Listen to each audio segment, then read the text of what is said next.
সকালে উঠেই দুজনে রেডি হয়ে নিয়েছি। ভাবছেন তো কোথায় যাচ্ছি? আরে বলছি। হ্যালো এভরিওয়ান, আমি Sayantani. Welcome to my new mini blog. আজ সকালে উঠেই দুজনে বেরিয়ে পড়েছিলাম। একবার আমার বর গেছিল ওর বন্ধুদের সাথে একদিন ঘুরতে। সেখান থেকে এসেই আমাকে বলছিল, জানো তো খুব সুন্দর জায়গা, তোমাকে আমি একদিন নিয়েই যাব। কিন্তু কয়েকদিন ধরে খুব ব্যস্ততায় বড় ছিল, আমিও ছিলাম, আমারও তেমন খুব টাইম হচ্ছিল না। তাই ব্যস্ততায় দুজনে থাকার জন্য আর যাওয়া হয়ে ওঠেনি। তাই আজ সকাল সকাল দুজনেই বেরিয়ে পড়েছিলাম উড়িষ্যার বসুন্ধেশ্বর বাবার মন্দির দর্শনে। তারপর রাস্তায় যেতে যেতে দুজনে কিছু ভিডিও ক্লিপ নিয়ে নিচ্ছিলাম। আমি একটু ঢং করছিলাম, ফটোগুলো দেখছিলাম কেমন আসছে, দুজনেই ভিডিও নিয়ে নিচ্ছিলাম। ব্যাস এভাবেই গল্প করতে করতে প্রায় অনেকটা, জানেন তো আমার বাড়ি থেকে ভুজুঙ্গেশ্বর বাবার মন্দির প্রায় অনেকটা।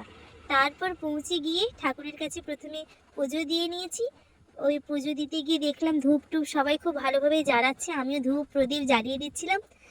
ধূপ জ্বালিয়ে ঠাকুরের কাছে খুব ভালো করে একটু মনস্কামনাগুলো পূরণ করছিলাম। ব্যাস এভাবেই পুজো দিয়ে নিয়েছিলাম প্রথমে। আর ওখানে এত গরু ছিল যে না দেখলে আপনারা বিশ্বাসই করবেন না। আপনি যদি ডালা নিয়ে যান পুজো দিতে, তাহলে ওরা আপনার উপরে যেন পারলে ঝাঁপিয়ে পড়ে। খুব লোকালয় ছিল। আর শুনছিলাম এখানকার মন্দির খুব জাগ্রত, আপনারাও চাইলে একবার আসতে পারেন। খুব ভালো, খুব জাগ্রত ঠাকুর, এসে একবার ঘুরে যেতে পারেন।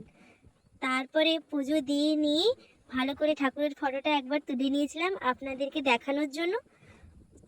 তুলে নিয়ে পুজো দেওয়া শেষ করে দুজনেই কিছু ফটো তুলে নিচ্ছিলাম। ফটো তুলছিলাম কয়েকটা। ফটো তোলার পরে দুজনে সকাল থেকে তো উপোস ছিলাম, খুব খিদে পেয়ে গেছিল। তাই দুজনে গিয়ে একটা হোটেলে গেছিলাম খাওয়ার জন্য, নিরামিষ ভাত খেয়ে নিয়েছিলাম। ব্যাস এভাবেই আজকের দিনটা আমরা কাটিয়েছিলাম। আপনারা ভালো থাকবেন, সুস্থ থাকবেন। ব্লগটি কেমন লেগেছে অবশ্যই কমেন্ট করে জানাবেন।